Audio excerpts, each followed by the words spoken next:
선지자 이사야에게는 두 아들이 있었습니다. 큰 아들의 이름은 스알랴숲인데 그 뜻은 남은 자는 돌아오리라, 그런 뜻입니다. 그리고 작은 아들의 이름은 마엘살랄 하스바스인데 그 뜻은 노략이 신속하리라, 그런 뜻을 가지고 있습니다. 오늘 본문의 1절 말씀입니다. 여호와께서 내게 이르시되 너는 큰 서판을 가지고 그 위에 통용 문자로 마엘살랄 하스바스라 쓰라. 그런데 이사야의 이 두 아들의 이름은 모두 유다 백성에 대한 하나님의 뜻을 담고 있는 징조의 이름들이었습니다. 이사야서 8장 18절에 그렇게 말씀하고 있습니다. 보라, 나와 및 여호와께서 내게 주신 자녀들이 이스라엘 중에 징조와 예표가 되었나니 이는 시온산에 계신 만군의 여호와께로 말미암은 것이니라.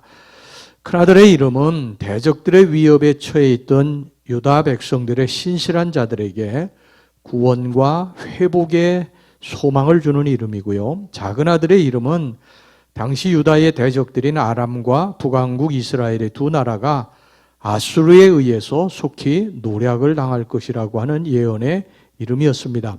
이사야의 예언대로 동맹을 맺어 유다를 침공했던 아람과 이스라엘은 마엘살랄 하스바스가 갓 말할 수 있을 나이에 아수르에 의해서 멸망당하고 말았는데, 아람은 예언 후에 다음 해에 주전 732년경에 바로 멸망했고요. 북왕국 이스라엘은 역시 많은 노략을 당하다가 마침내 주전 722년에 멸망당하고 말았습니다.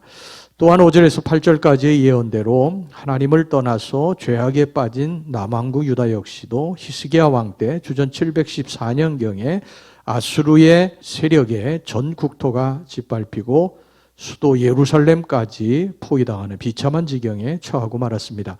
하지만 남왕국 유다는 임마누엘의 도움으로 아수르에 의해서 멸망당하지는 않았습니다. 10절 말씀 보겠습니다. 너희는 함께 계획하라. 그러나 끝내 이루지 못하리라. 말을 해보아라. 끝내 시행되지 못하리라. 이는 하나님이 우리와 함께 계심이니라.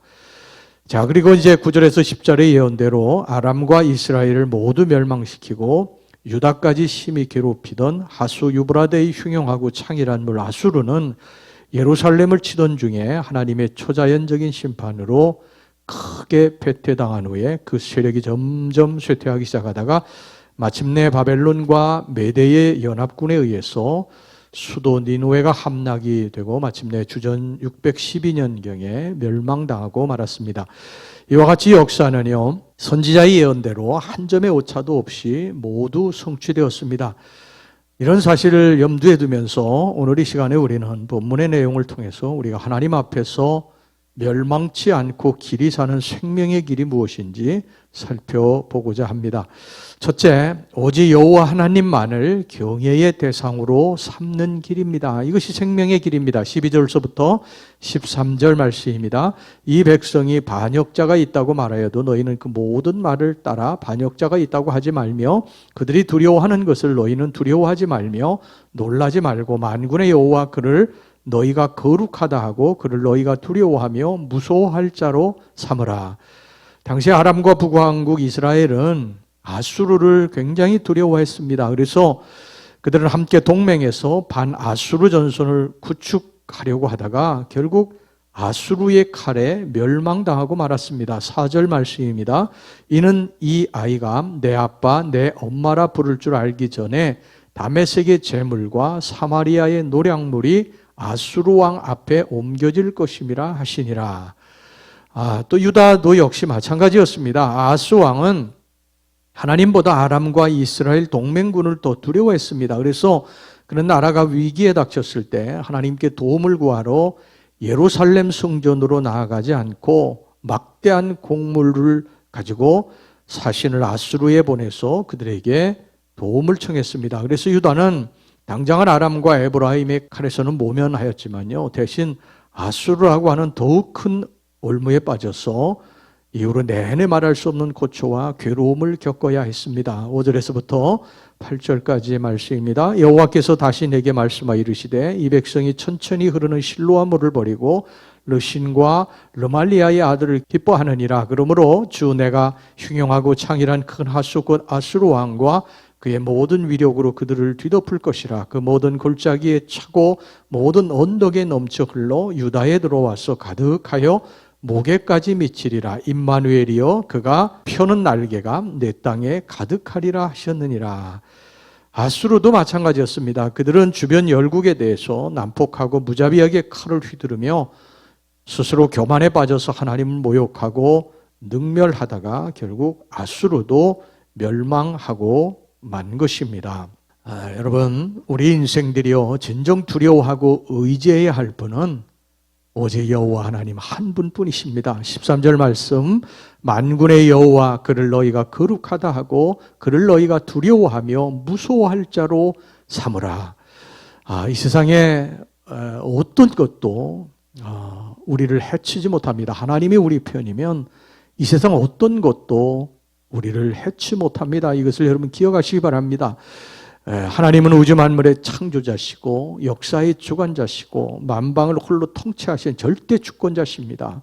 그래서 여호와 하나님의 뜻에 따라서 나라가 서기도 하고요, 넘어지기도 하고 또한 왕들이 세워지기도 하고 폐해지기도 하는 것입니다. 개인적인 그러한 모든 삶에 서고 또 죽는 것, 이것이 다 여호와 하나님께 달려 있는 것입니다. 그래서 우리는 여호와께 피하여야 할 줄로 믿습니다. 그래야 구원을 받습니다.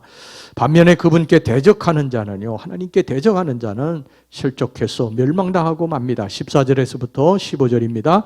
그가 성소가 되시리라. 그러나 이스라엘의 두 집에는 걸림돌과 걸려 넘어지는 반석이 되실 것이며 예루살렘 쯤에 이르는 함정과 울무가 되시리니 많은 사람들이 그로 말미암아 걸려 넘어질 것이며 부러질 것이며 덫에 걸려 잡힐 것이니라. 인류 역사는 이 사실을 생생하게 증언하고 있습니다. 어떤 제국, 나라, 저 제국이, 저 나라가 나를 도와줄 거야. 저 사람이 나를 도와줄 거야. 내가 저 사람을 의지해야 된다. 저 나라, 저 제국을 의지해야 내가 살 수 있다. 이 나라가 살 수 있다. 그렇지 않습니다. 나중에 보면 하나님을 버리고 제국, 나라, 개인을 의지하고 사람을 의지하고 산 사람들은요, 결국 다 망하게 됩니다. 하나님을 의지하는 자, 이 세상 만물의 주권자이신 하나님을 의지하는 자만이 마지막까지 살아남게 될 것입니다. 그 다음에 두 번째, 하나님의 말씀으로 삶의 척도를 삼는 길이 생명의 길, 사는 길인 줄로 믿습니다. 19절에서부터 22절입니다. 어떤 사람이 너희에게 말하기를 주절거리며 흑살거리는 신접한 자와 마술사에게 물으라 하거든 백성이 자기 하나님께 구할 것이 아니냐, 산 자를 위하여 죽은 자에게 구하겠느냐 하라. 마땅히 율법과 증거의 말씀을 따를지니 그들이 말하는 바가 이 말씀에 맞지 아니하면 그들이 정녕 아침빛을 보지 못하고 이 땅으로 헤매며 권고하며 굶주릴 것이라. 그가 굶주릴 때에 격분하여 자기의 왕과 자기의 하나님을 저주할 것이며 위를 쳐다보거나 땅을 굽어보아도 환난과 흑암과 고통의 흑암 뿌리리니 그들이 심한 흑암 가운데로 쫓겨 들어가리라. 이사야가 활동했더니 아스 왕 당시에 주전 735년에서 716년경에 유다 땅 도초에는요 우상 숭배가 극심했습니다. 이방의 각종 우상들이 백성들 사이에서 공공하게 숭배되고 있었고, 신접한 자, 마술사에게 찾아가서 그들에게 자기의 운명이라든지 자기의 앞길에 대해서 물어보는 이런 것들이 유행을 하고 있었어요. 접신자들은 소위 죽은 자의 혼을 불러내가지고 사람의 장래사를 알아보는 그러한 일들을 했고요. 하나님께서 심히 이것을 가증하게 여겼는데도 불구하고 사수를 행하는 자들이 계속이 나왔습니다.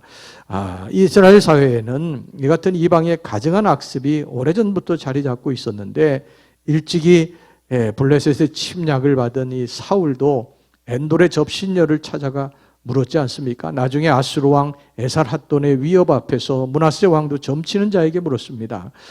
그리고 오늘 본문의 이 아스 왕도 접신자와 마술에게 가서 물었어요. 이처럼 유다는 국가적으로 위기의 때에 하나님보다도 우상에게, 귀신에게 도움을 청했습니다. 백성의 지도자들도 다 하나님을 버리고 이방신들, 접신자들, 마술사들, 이런 귀신들에게 가서 물어보고 자기의 그 미래에 대해서 예측하고 미래에 대해서 결정하고 그런 일들을 했던 것입니다. 개인들도, 백성들도 다 이방신들을 앞에 절하고 무릎 꿇고 우상 섬기고 그랬습니다. 이사야는요 이것을 강력하게 질책합니다. 19절 후반절 보세요.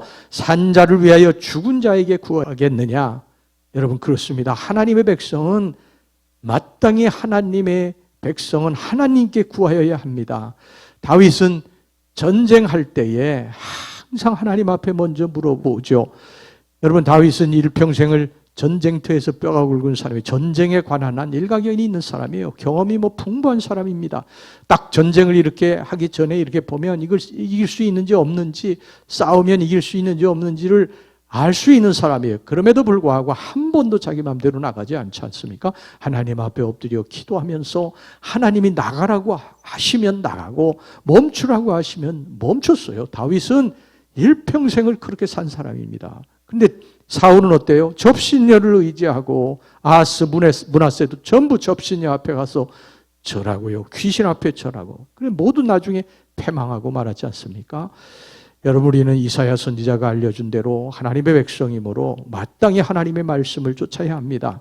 오직 하나님의 말씀으로만 우리 삶의 기준과 척도를 삼아야 됩니다. 그 말씀에 맞지 아니하면요 처음부터 쫓지 말고 그 말씀에 맞으면 끝까지 쫓아야 합니다. 이것이 생명의 길인 줄로 믿습니다. 이게 생명의 길로 우리가 사는 길로 가는 그러한 지름길인 것입니다. 왜 우리가 망합니까? 하나님의 말씀을 쫓아 살지 않기 때문이에요. 하나님의 백성이 하나님의 말씀을 쫓아 살지 않기 때문에 망하는 것입니다. 하나님의 이 말씀을 쫓아 살면 그것이 사는 길이고 축복의 길이고 성공의 길인데 우리는 자꾸 다른 곳에 가서 기웃거리는 거예요. 여러분 오늘 우리는요 본문의 예언을 통해서 멸망치 않고 구원에 이르는 생명의 길이 무엇인지를 분명히 깨달아야 합니다.